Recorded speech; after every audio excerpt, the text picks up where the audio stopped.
கருப்பந்தோர மண்ணை எடுத்து கரை வீடு கட்டிக்கிட்டோம். நாய்க்குட்டி நாளே எடுத்து குழந்தையாக்கி கொஞ்சிக்கிட்டோம்.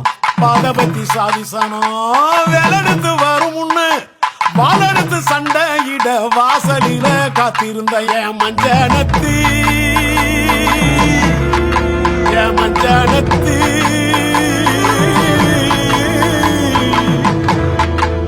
மஞ்சனத்தி உடம்புக்குள்ள என்ன அளவு பூந்துச்சோ. காலரானு வந்த நோயி ஏம கண்ணெதிரே